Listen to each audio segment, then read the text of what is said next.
Trending Ray and Nat.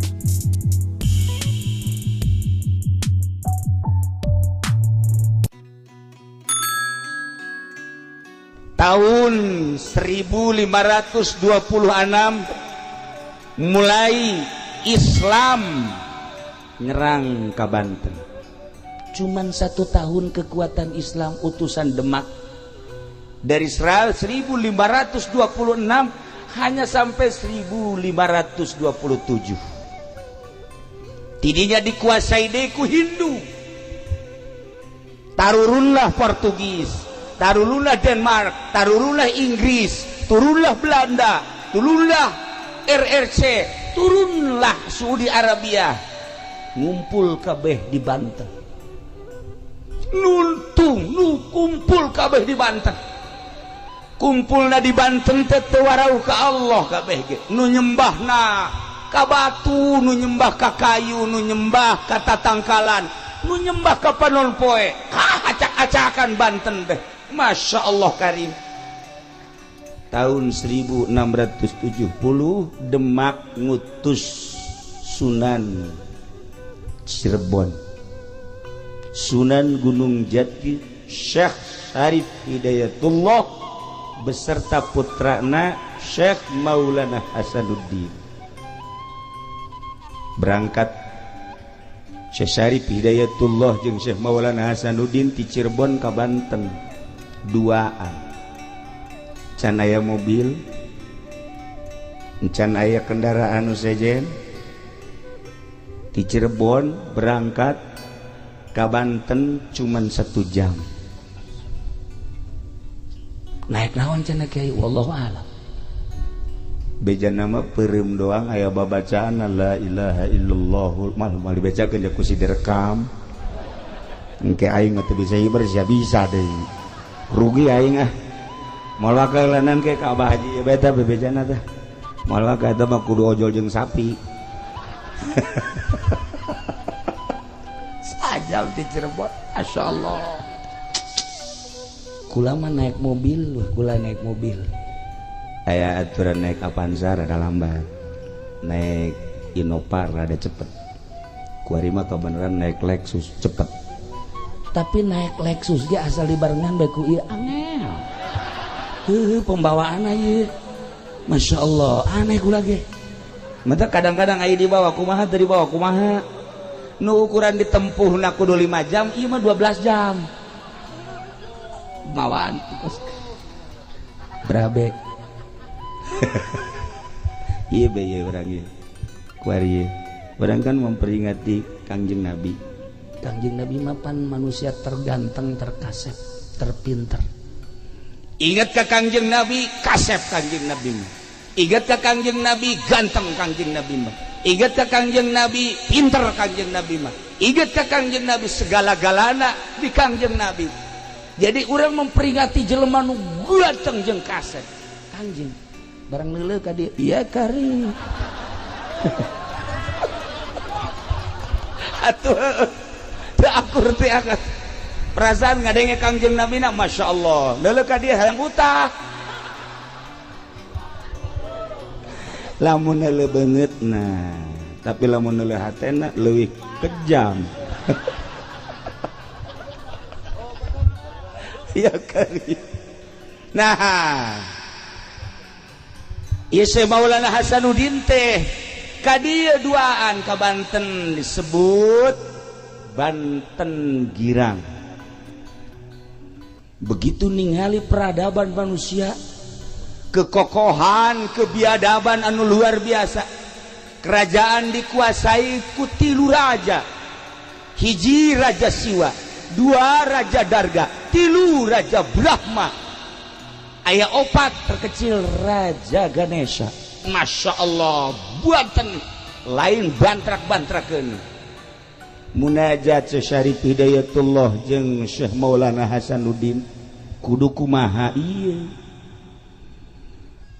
Demak dek ngutus bala tentara ulawaka moal menang. Cek Syekh Syarif Hidayatullah moal menang kajian kula munajat heula. Munajat Syekh Syarif Hidayatullah dalam munajatna titah ngadatangan Gunung Pulasari. Duaan datang ka dinya, naik. Begitu naik ternyata aya kerajaan di Gunung Pulasari, aya kerajaan. Lain lalagaan nu menguasai Banten teh Raja Siwa, Raja Darga, Raja Brahma, Raja Ganesha. Anu kekuatan-kekuatan gaibna tanding saat eta. Dek merangan Raja Brawijaya, dek merangan Raja Pajajaran, dek merangan semua narajum kabeh ge tanding di dieu teh lain lalagan gagahna pohara. Munajat Syarif Hidayatullah begitu munajat deui kita naik ke Gunung Karang. Naik duaan ternyata antara Gunung Karang jeung Gunung Pulasari di dinya aya nu keur tapa. Tapa teh lain cara tapa budak hari. Tapa make baju kerajaan, di dieu make mahkota. Ternyata kulila-lilana tapa eta mahkota teh geus dijieun sayang manuk. Manuk teh geus arendogan di dieu. Apa ieu ge pernah tapa harita keur hayang wahweh teh. Ieu teh sesa. Rada cager deui teh sesa ieu teh. Termasuk ieu.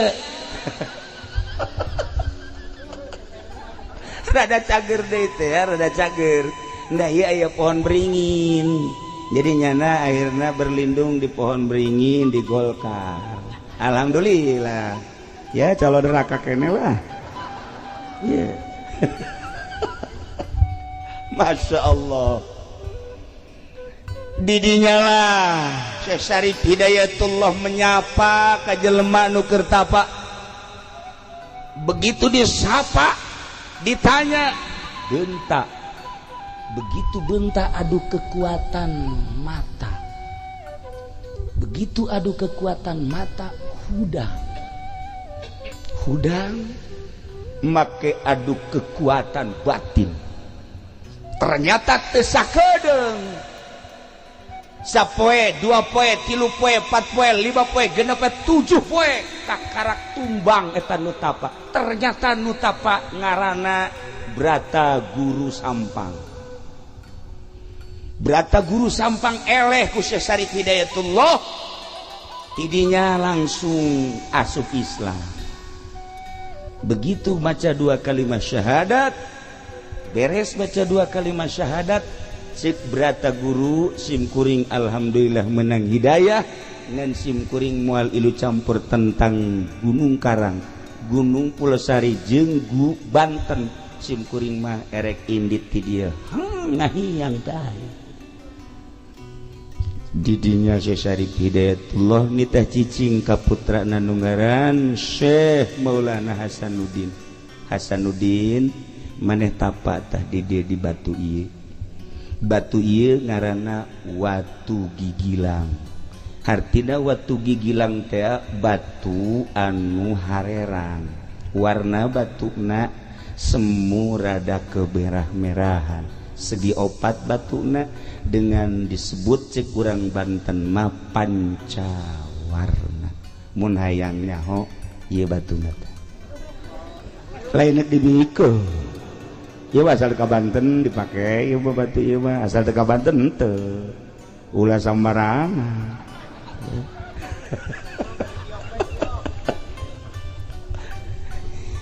Batuna nu dipake tapa adalah 2 meter persegi. Syekh Maulana Hasanuddin tapa di dinya. Sapoe 2 poe 3 poe teu kacaritakeun sababaraha poena ngan sakieu doang amatna Syekh Syarif Hidayatullah anjeun tapa di dieu hiji datang ka ulah aya nu di aku. Satungtung maneh aya keneh nu di aku, maneh moal bisa ngalehkeun raja-raja Banten. Lamun enggeus teu di aku kakarak batur bakal nurut.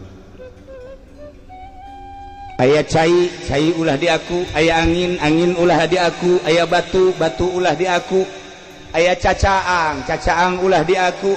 Andai kata aya reungit nempel ulah dikukubahakeun lantaran eta reungit ulah di aku. Aya nu boga cai, aya nu boga angin, aya nu boga reungit, aya nu boga orai, aya nu boga hewan-hewan kabeh nu aya di dunia ieu terutama nu ngageugeuh di Gunung Karang aya nu boga. Ketika maneh geus teu ngaku kana sagala rupa nu aya di alam dunia ieu kabeh bisa dipergunakeun jang perang. Maneh tapat teh sakitu beta sok cirina di mana-mana ieu batu geus bisa ngangkat berarti maneh geus lulus. Lain-lain mantrak-mantrageun tam tapa. Dek perang teh tapa heula. Kuari mah dek demo, dahar mah lulu. Dek perang teh tapa. Saya Maulana Hasanuddin teh masyaallah karim. Tapa ada di dieu. Rumatak sim kuring ka dieu masyaallah.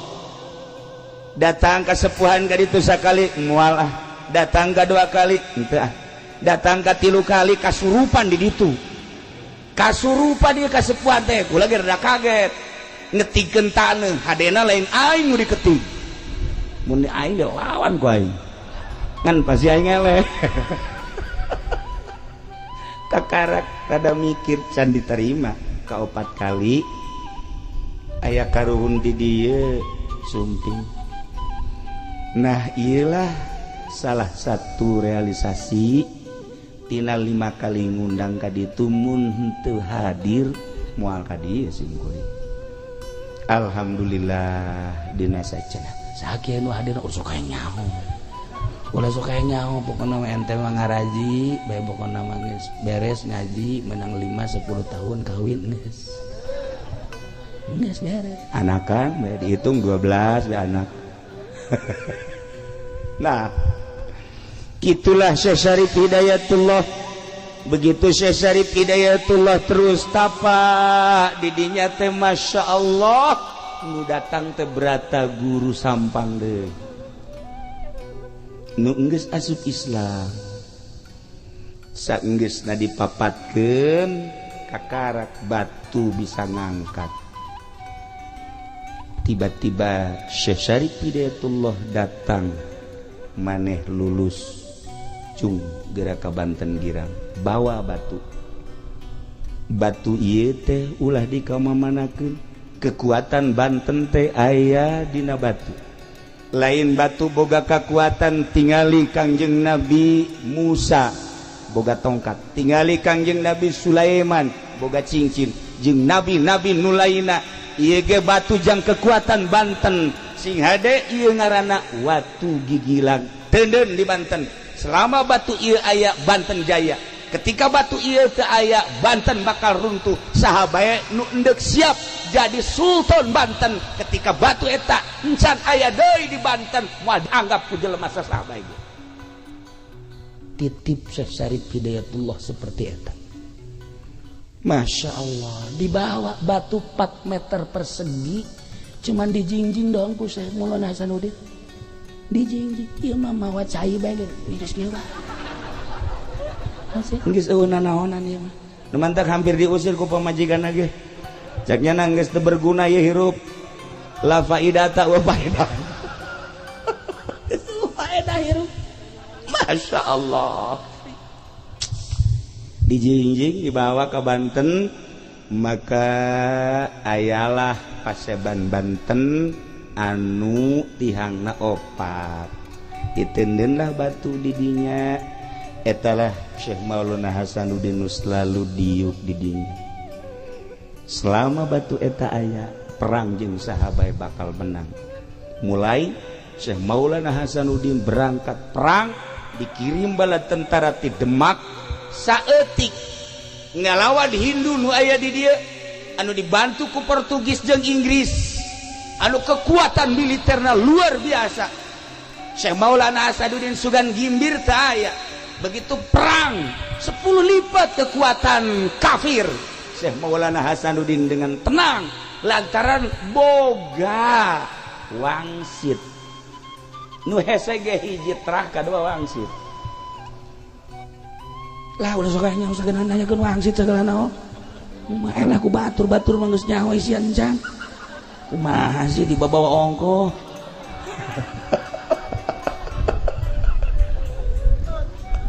Aduh, Masya Allah. Dah begitu ngayakeun perang anu bala tentara militer saeutik di Demak hampir eleh menghadap ke Gunung Karang. Cek Syekh Maulana Hasanuddin, ya Allah, eueuh di aku kusim kuring cai nu Gusti, angin nu Gusti, batu nu Gusti. Saat ieu abdi teh dek negakeun kalimah Allah, dek negakeun li'ilai kalimatillah la ilaha illallah hayang ngislamkeun Banten dengan tugas di Demak jeung tipun Bapak. Maka abdi nyuhunkeun pertolongan ti Gusti. Aya suara hayang make naon? Angin. Maka angin dikirim ti pasir angin. Serius. Sehingga ada ieu sejarah. Serius. Andai kata geus manggi sejarah eta alhamdulillah. Andai kata insan catat. Lain lalagaan. Andai kata aya di sejarah alhamdulillah. Andai kata eueuh seperti eta. Bisa dipertanggungjawabkeun walaupun kula kakarak menang habar 2 poe ti urang dieu sarua bae. Kula sok kadatangan kitu tah. Kemari Kiai PI maot. Begitu turun di mobil aya budak leutik. Budak leutik mapang. Budak leutik da kasep lain cenah kolot kieu. Kasep. Berangkat ke masjid aya digigirin. Kula jadi imam Allahu Akbar jelema ribuan. Terus nuturkeun makam ka makam nguburkeun nyana di dieu tah. Di dieu ngobrol jeung kula. Ngobrol naon cenah cak di Nurjaya tah. Rahasia tuh. Nyana ge hayang nyaho nanti ngobrol naon cenah ge sok hayang nyaho bae. Ngobrol cinta ye. Ngobrol nggak beres. Kula talkin eueuh. Kula nanya Ki Nurjaya, saya teh budak leutik. Ci, sugan teh bawaan kiai cenah. Nanya deui ka adik kula, "Ci, sugan teh saha?" Teu nyaho. Nanya deui ka hiji kiai, "Jak kula beuleuh cenah kiai." Neuleuh dia bangsa nu ka kos karaya. Wah, ieu mah ka hijab di kieu mah tuh. Henteu nu kieu mah. Bangsa nu karaya mah moal. Mun orai neuleuh. Bangsa nu lele ngomongnya na ngobrol jeung kula eueuh ieu ge aya anu datang Masya Allah. Ieu horeng pasir angin teh pernah dicokot diundang ku Syekh Maulana Hasanuddin ketika perang ngelehkeun Hindu anginna ti dieu. Ieu pasir angin teh lain lawan anu mantak ayalah jampe paranting ngadatangkeun angin. Henteu kudu lobaan ka Jakarta deui mah teu kudu. Teu kudu eta mah endek masalah. Tinggal diondang bae angin pasir angin coba tuh Ahok kubruskeun habak beres. Hayus ya. Asal geus datang angin pasir angin Masya Allah. Lain lalawar di aya liangna ngan liangna teu kadeuleu. Nu kadeuleu liang anak we di dieu mah. Liang eta teu kadeuleu liang angin eta mah. Tapi insya Allah urang-urang dia paham aya nu paham. Nah, 2 kekuatan hiji cai ialah Cibanten ngaranna. Cibanten teh huluna di Gunung Karang. Turun di Gunung Karang pecah 2, nu hiji ke arah barat sekitar 35 km ke laut. Jadilah dermaga internasional. Nu hiji ka Karang Atu. Nah iyalah jadilah dermaga nasional. 2 kekuatan. Maka di Banten ulah coba-coba Gunung Karang. Pusatna adalah Gunung Karang. 1 juta kali garaga orang Banten teu nyaba ka Gunung Karang moal aya kekuatan. Gunung Karang teh titisan ti baheula. Dongeng almarhum abah kula waktu masantren di Sekong hayangnya bakat guru gas umur 7 berangkatlah tiluan nu hiji ngaranna Wes Purni urang Tangerang kabeh nu hiji di Samsudin berangkat di ditu nu dua sombong sebab puasa bae nu duaan mah sia Madam Yati neuk naik ke Gunung Karang teu puasa mopo sia kajen ku kumaha ge yo aing yo hijib nasor geus dikelek hijib naon deui si dieu hijib saepi mah komo anginna ge geus ambalaya ya tuturkeun aing ke asal naik ke Gunung Karang sia tuturkeun deuleukeun aing mah naik angin jakna begitu datang wallahu alam ka mana maropo kabeh teu kuat nu dua mah alah cenah dameti aing mah teu kuat cenah ieu aing mah moal bisa terus ka ditu geus teu kuat kumaha sih nyaritakeun teu kuat hese nyaritakeun teu kuat teh hese okos aya lalaki hayang kanu geulis teu kuat aya beungeut perang hayang kanu geulis aduh teu kuat teu nyambung tapi ulah leutik ka ate lalaki mah pembeli itu geulis kajen teh geulis beungar iya ini roae itu pasang ye mujizat Gusti Allah Masya Allah qala Yusuf li abihi ya batin ngaji memang ngaji amil eta heula nah lah urang dia mah geus leuwih nyaho pokokna urang kulon mah bangsa perpeletan mah atuh perpeletan mah ilaku mah teu ieu tapi almarhum abah kula Masya Allah ketika tawadu di harapan Gusti ya Allah ya Rabbi abdi mah ngarasa puasa tilok dahar beki wiridan tilok tapi abdi hayang kapatilasan Syekh Maulana Mansur di luhur abdi teh hayang datang ka tiba-tiba kunaon aya rumawa wallahu alam sabaraha menit datang ka luhur teh sorangan ai batur aing eueuh sakieu ieu aing sorangan cai loba sieun ku sebab lo sorangan bae di luhur di jamaah tu mandi dan lain sebagainya turunnya jalan mana ya ceknya sebab tadi perem datang ke luhur tapi tidinya dengan penuh ketawaduan deui tiba-tiba dibawa deui datang deui ka babaturan keur ngagaloler bae Masya Allah rahasia Gunung Karang namun dibawa takabur bahaya sebab lain baheula bae kuari emang eueuh ieu anu keur tapa aya nu keur tapa di Gunung Karang kuari urang Jawa Timur kabeh urang Jawa Tengah jeung Jawa Barat termasuk Banten eueuh nu keur tapa kuari di Gunung Karang urang Jawa Timur nu geus turun 5 poe ka tukang urang Jawa Timur kene tapa di Gunung Santri di Gunung Karang di Banten balik kita mampir ka imah moal dicaritakeun ka ditu nama ngan urang Jawa Timur kuari aya kene urang Jawa Timur ieu teh geus dieusian kudu tapati baheula datang ka kuari nah panjang urang mun nyaritakeun Gunung Karang mantak hadiahna ge teu barang sambarangan ulah ge tadi rada ngageter tita hadiah padahal urang dieu bae tapi kukula dihadiahan lalauna teu meunang kadenge ku batur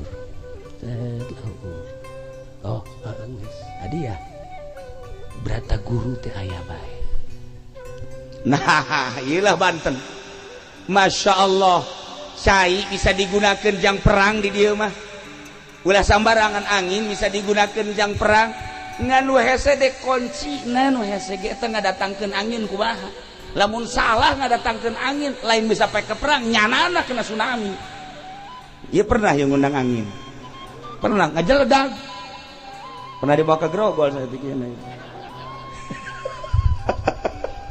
nah, itulah para jamaah kaum muslimin wal muslimat rahimakumullah ieu Banten mengenai tentang Gunung Karang jeung Gunung Pulasari ieu batu anu aya di Banten tersebut dipindahkeun ka Surakarta Jaya dipindahkeun deui ka Banten ketika Banten ngangaranan angin di ngaranan lah angin teh ku ngaranna opat Pangeran Kidul, Pangeran Kaler, Pangeran Kulon, Pangeran Wetan dipakailah ngarat salah satu opat incu daripada Syekh Maulana Hasanuddin eta teh julukan ngaran angin angin kidul, angin wetan, angin kulon, angin kaler. Nah lamun endek coba-coba ngundang angin tersebut, apa ti kaler, apa ti kidul, apa ti kulon, aya bahasa tertentu. Aya keneh karuhun urang di dieu insyaallah. Anu lamun huru hara gede bakal tarurun ti Gunung Gara. Mudah-mudahan karuhun urang masih keneh ningalikeun urang. Mudah-mudahan karuhun urang masih deudeuh jeung nyaa. Neuleu ambalaya anak incuna beuh ieu geus teu puguh arah. Mana nu bener mana nu salah geus teu puguh arah. Carita partai dikemas siga bener padahal jerona ambalaya, carita organisasi siga bener dikemasna luar biasa bagus, ternyata jerona bok-brok. Pondok pesantren kadeluna bagus dikemas berbagai ngaran pondok pesantren, ternyata jerona masya Allah selama hubud dunia moal beres, karuhun bakal ngutuk. Gila Gunung Karang. Para jamaah kaum muslimin wal muslimat rahimakumullah, saat ieu batu nu pernah dibawa di ka Banten aya salah sahiji incu Banten anu nakal, maka batu tersebut teh moal dibejakeun ngaran anu mawa batu tersebut, kemudian didagorkeun kana sirahna semplek. Jadi batu gigilang eta semplek juruna saeutik urut ngahajar salah satu incu Syekh Maulana Hasanuddin. Aya dipindah-pindah kuari eueuh di Banten. Urang tinggal nungguan batu eta sebab kejayaan Banten tetap terletak tandana di batu eta. Lamun encan aya saha bae nu endek muncul jadi sultan, jadi raja moal bisa. Sebab nu bakal jadi raja di Banten mah tetep tiba heula nage raja wali raja wali raja. Kudu make koma ulah raja wali batu sia tah mah RCTI tah mah raja wali raja. Selain wali moal bisa Banten. Lamun dicaritakeun tentang bakal karamean Banten dijajah deui ku RRC sebab asli nage Hindu, bakal terjadi. Inggris bakal asup deui ka Banten, bakal. Belanda bakal asup deui, bakal. Cuman tetep nu bakal numpas Arab kene. Percaturan tentang Banten seperti eta selama batu encan muncul deui, tetep Banten moal boga kekuatan. Gitulah sejarah ala kadar. Urang kuari sabodo tamah tentang eta. Ieu mah supaya nyaho bae heulana. Masih panjang lalakona. Urang sebagai generasi sing hade sebab Kangjeng Nabi muncul dengan kekuatan anu luar biasa. Tapak Kangjeng Nabi Musa muncul dengan kekuatan anu prima. Tapak Wali Sanga muncul dengan kekuatan anu prima. Tapak Syekh Maulana Hasanuddin babat Banten pada tahun sekian sampai tahun sekian, dilanjut ke Syekh Maulana Hasanuddin, Syekh Yusuf, dilanjut Syekh Mapai dan lain sebagainya. Tarapa kabeh lamun urang kuari jadi kokolot jeung jadi kiai masih keneh beuki duit proposal pamarentah ulah harap menang Banten. Urang jadi kiai masih keneh ngarorodan duit partai moal harap Banten jaya. Urang kuari jadi kokolot atau jadi kiai ustad masih kene kabombro jeung kabita ti duit ti haritanu. Wah ajur Banten ajur sekali deui siata nu neruskeun eta aing mah toser doang. Seperti eta dek narima dek henteu hak ente kabehan. Sekedar sejarah kekuatan Banten dicekel ku ahli-ahli tapak. Urang boga Syekh Mansur, urang boga Syekh Hasnawi. Syekh Hasnawi itu raja Banten. Cuman masdur. Mantap ketika renovasi diberi kewenangan Syekh Hasnawi Caringi. Setelah eta kadieuna teu muncul kembali. Insyaallah engke jai. kuari ge geus daratang ka kula nu negara di sultan apalagi hayang jadi raja atuh raja koang-koang. Masya Allah karim. Alhamdulillah lamun di Banten geus aya nu diangkat jadi sultan, aya deui nu hiji hayang dinobatkeun dia jadi mangga bae tah mah, mangga bae ai pas eueuh masalah. Tapi kula geus ngangkat sorangan raja setan. Alhamdulillah.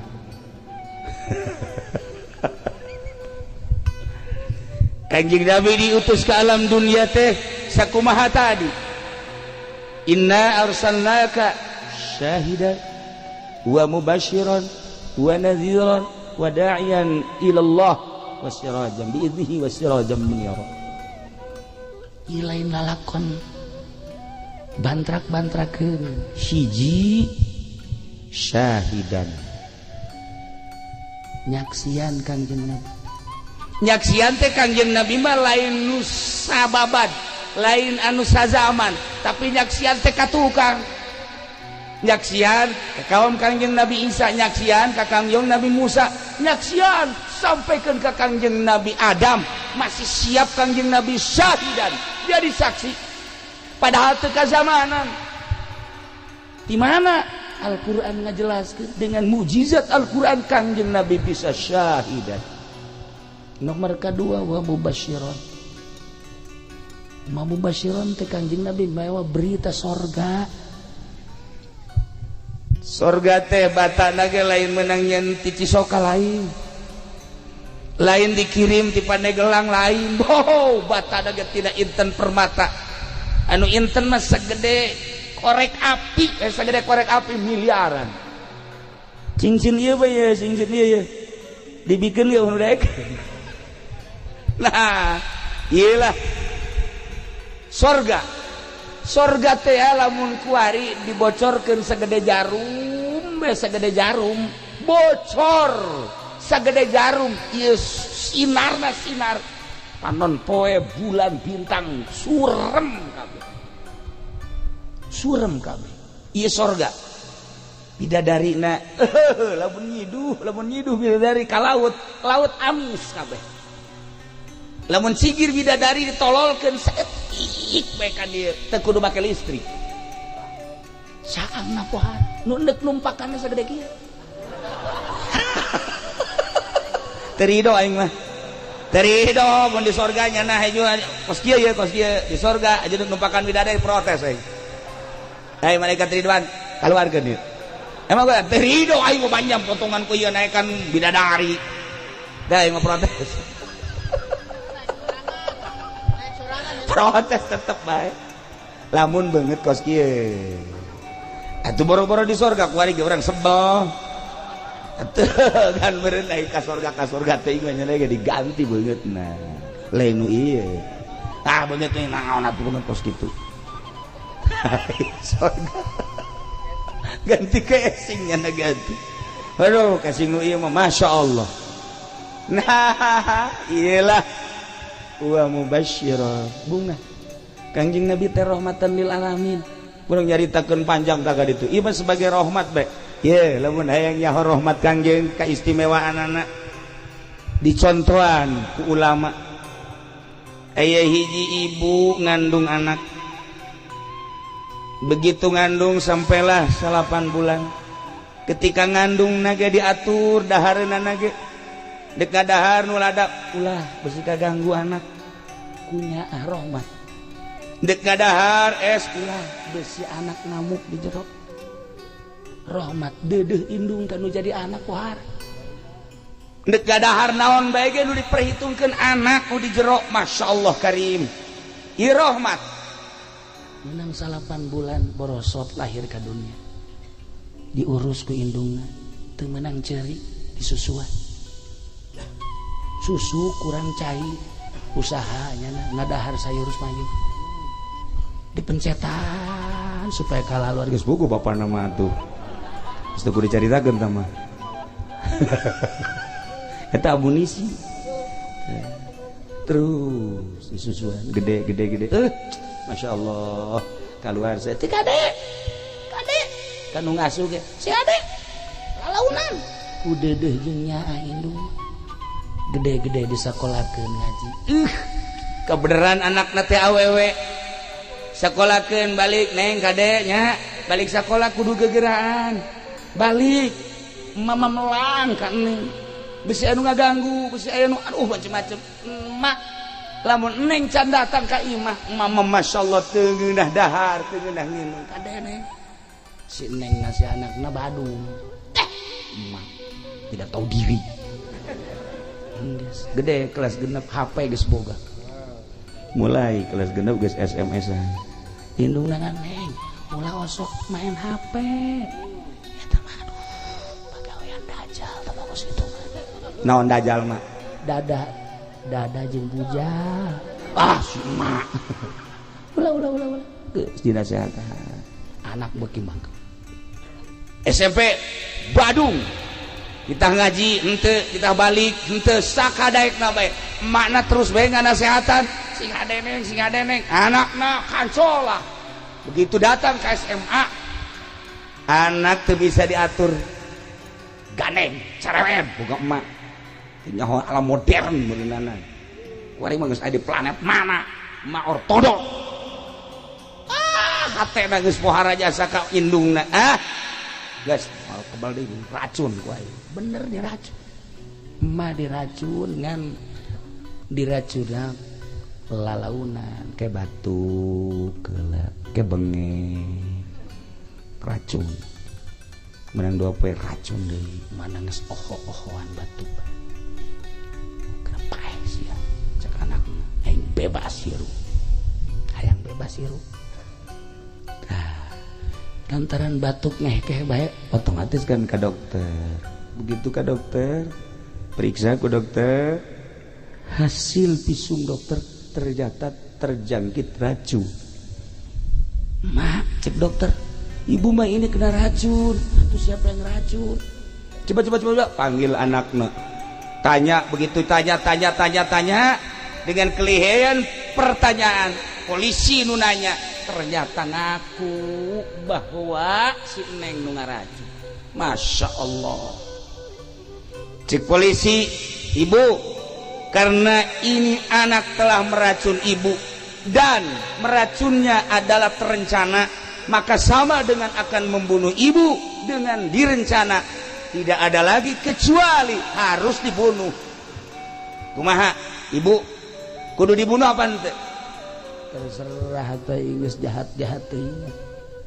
cuman pelaturan harus tanda tangan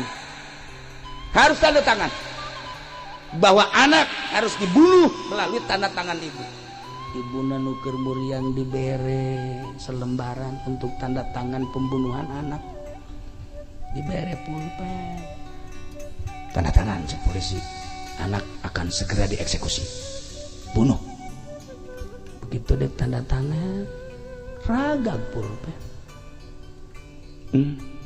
polisi ieu teh anak abdi masa sih ku abdi dihamilkeun ku abdi dilahirkeun ku abdi diasuh ku abdi dididik lamun sampai abdi ngabunuh anak moal abdi kajeun teuing anak dek ngabunuh ibu masalah tapi kudu abdi ngabunuh anak moal polisi geus tah urusan abdi sampai hati kudu abdi tanda tangan dibunuh moal eta rahmat seorang ibu tidak mungkin akan membunuh anaknya ieu rahmat anu gede jasa Kangjeng Nabi mah leuwih tibatan indung nu tadi rahmatna ka umatna bayangkeun nya anak Kangjeng Nabi ketika orang dipanggil saurang-saurang ditimbang amal panggil Haji Pede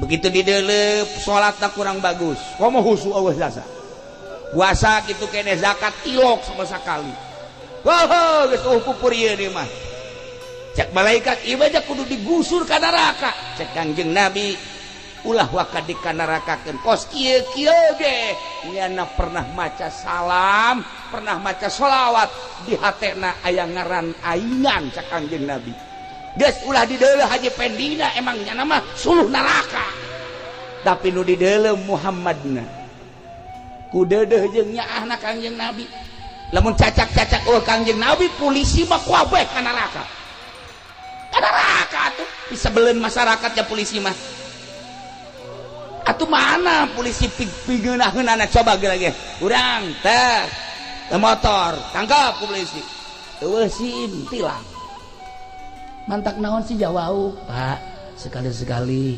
nanti harus hati-hati ya suratnya bawa SIM-nya bawa udah dah sekarang mah karena saya kenal dengan Bapak udah saya ampunin ayo nu polisi kos gitu di mana aya polisi kos gitu polisi kos gitu mah disembah wae nyana mah ka adina ge nangkep we ka adi ditangkep bapana ge ditangkep we bego jasa tapi di akhirat tetep ka surga polisi ge lamun osok maca selawat polisi begitu diseret ku balikat malik itu bakal pada eta iya polisi kayak polisi umat anjeun coba bareng di dalam waduh Tito ya nah tapi walawaga diseret sebab aya baca sholawatan cek Kangjeng Nabi hargai kaula leuwihnya akibatan indungkan menjadi anak Kangjeng Nabi mah leuwihnya ulah waka dikanarakakeun ulah geus hargai ieu hampir ka surga kabeh urang rahmatan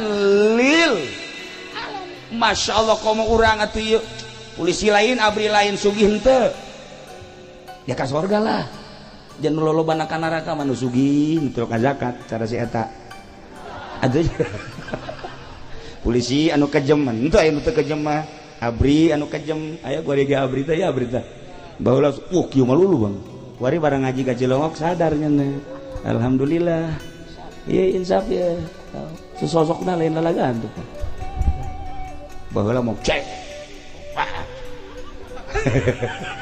wari mah aman ya surga ada apa ya tenang ya Pak iya udah nanti dilempar sama malaikat jangan jatuh aja ya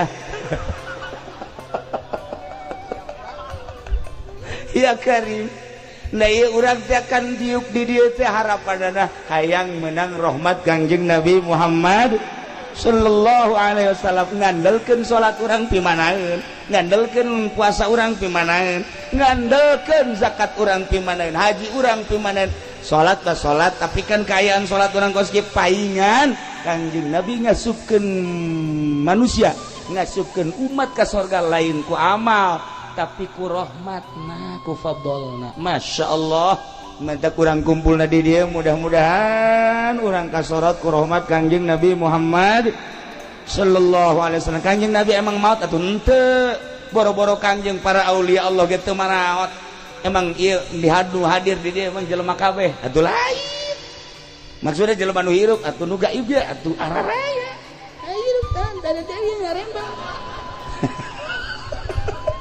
hadir komo Kangjeng ketika disalamat Assalamualaikum ya Rasulullah Kangjeng atuh ngajawab Waalaikumsalam sahasieun salam urang maca sholawat Allahumma sholli ala sayyidina Muhammad wa ala ali sayyidina Muhammad kan lamun ikhlas bagus kaseungit ka ambeuna ku Kangjeng lamun urangna kotor datang mah datang kan bau malaikat kan gitu malaikat urang membaca Quran di jero hate urang maca Quran keluar maca zikir di jero hate tenyahuan kan malaikat tahu orang keur maca naon ngan lantaran ikhlas seungit malaikat gege seungit mendak hadamna malaikat seungit mendak para wali hadamna malaikat seungit kabeh barang ngambeu ieu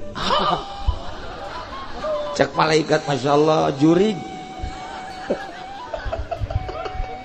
bararau kamu tuh malaikat urang lamun zikir ya di masjid urang zikir atau wiridan atuh kaambe ku malaikat kumaha ikhlas jeung henteu bagus jeung henteu bakal kajahoanana engke tapi di dunia kene kajawan efek-efek tina wirid-wirid urang jeung ibadah-ibadah urang para jamaah kaum muslimin wal muslimat rahimakumullah sakali deui moal dicaritakeun kabeh tadi mubasysyiran wa nadhira wa da'iyan ila Allah. Nah, ieu mah Kanjeng Nabi wa ma arsalnaka illa rahmatan lil alamin. Alam teh masih wallah tangkal kayu alam Kanjeng rahmatan lil tangkal kayu.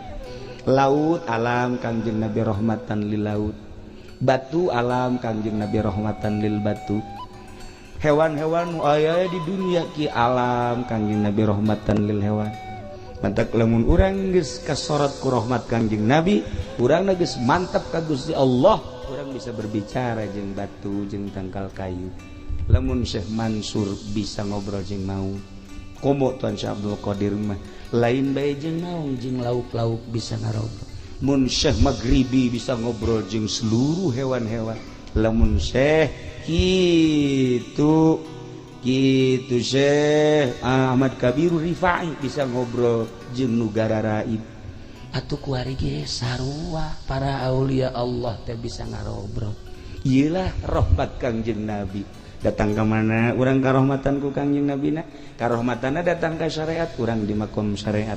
Datang ke mana karahmatan ku Kangjeng Nabina, rahmat Kangjeng Nabina datang ka thariqah, urang aya dina rahmat thariqah. Kangjeng Nabi rahmatna nyulusup ka sirrun min asrillah, urang aya dina makom hakikat. Rahmat Kangjeng teh aya di makom hakikat.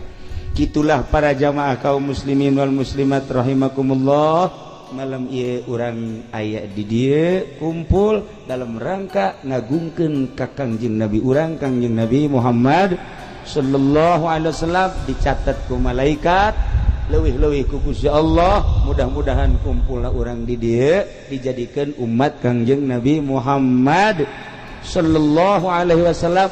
Belah dieuna urang dihijikeun jeung guru urang nu saleh jeung para aulia-aulia Allah, belah dituna urang jeung Kangjeng Nabi urang. Saha anu teu indah ketika di akhirat engke bakal aya bendera wasiqal ladzina taqau ila jannati zumara. Jaman nu takwa bakal digiring ka surga ila jannati zumara, kelompok-kelompok aya bendera-bendera. Engke bendera di akhirat ulah salah neuleuh bendera, ulah neangan bendera Golkar di masa cilaka. Bendera pada ulah di dunia ge ulah. Ajeuna ieu mah petilu ge nyungsem wari mah. Geus teu beres. Cenah PKB Alahadin Sawa. Geus bae benderana ge di akhirat ulah diangan bendera partai. Benderana la ilaha illallah Muhammadur Rasulullah. Geus ke di akhirat urang neuleuh bendera eta. Di bawah bendera eta berangkat menuju surga Allah Subhanahu wa taala. Nyaritakeun bendera loba nu dibikeun ka Sina Abu Bakar, nu dibikeun Sina Umar, nu dibikeun Sina Utsman, Sina Ali, Sina Husain, Sina Hamzah dan lain-lain sebagainya. Termasuk guru-guru urang ke di akhirat dibere bendera ku Kangjeng Nabi urang. Geus urang nuturkeun salap guru-guru urang moal mislek ka jeung kumaha. Kitulah para jamaah kaum muslimin wal muslimat rahimakumullah. Simkuring atuh ngarasa bingah dina wengi ieu tiasa ka dieu ka pasir angin, dongeng pasir angin ala kadar tadi geus. Ieu Gunung Karang ge ala kadarna geus, Gunung Pulasarina geus, kemudian batu-batuna geus. Malah aya julukan-julukan kampung-kampung eta teh di zaman Syekh Maulana Hasanuddin. Insyaallah keiraha deui aya wangsit sarua bae ngadongengkeun tentang sejarah-sejarah nu patalina tapi jeung karomah-karomah. Nu patali jeung karomah lain saeutik di Banten teh. Insyaallah mun aya izin Allah ke urang carita deui. Ieu mah luar biasa dina wengi ieu sakali deui. Hapunten tina samudaya kalepatan sareng kakiranganana, ieu urang ngadoa ka Gusti Allah. Allahumma salli wa sallim ala sayyidina Muhammadin fil awwalin wal akhirin wa barik wa sallim wa radiyallahu ta'ala an sadatina ashabi sayyidina Rasulillahi ajma'in. Amin ya Allah ya rabbal alamin. Allahumma arham ummata sayyidina Muhammad, Allahumma ajbur ummata sayyidina Muhammad, Allahumma aslih ummata sayyidina Muhammad, Allahumma farrijan ummati sayyidina Muhammadin sallallahu alaihi wasallam. Allahumma anfa'na bima 'allamtana wa 'allimna ma yanfa'una wa zidna 'ilman wa yaqinan wa zidna 'ilman wa yaqinan wa zidna 'ilman wa yaqinan walhamdulillahi ala kulli hal wa na'udzu billahi min kulli hali ahli an-nar. Allahumma hdina siratal mustaqim, Allahumma hdina siratal mustaqim, Allahumma hdina siratal mustaqim, siratal ladzina an'amta 'alaihim minan nabiyyin wasiddiqina wasyuhada'i wassalihin wa hasuna ulaika rafiqa dzalikal fadlu minallahi wa kafa billahi 'alima. Wa shalli wa sallim ala jamil anbiya'i wal mursalin walhamdulillahi rabbil alamin. Sakali deui simkuring haja henteu ngadongengkeun tentang perjalanan Syekh Mansur anu ieu di dieu aya sababaraha hati tinggal Syekh Mansur. Insyaallah mun panjang umur ke urang bahas. Sakitu bae, wallahul muwaffiq ila aqwamit thoriq. Wassalamualaikum warahmatullahi wabarakatuh. Sending Ray and Nat.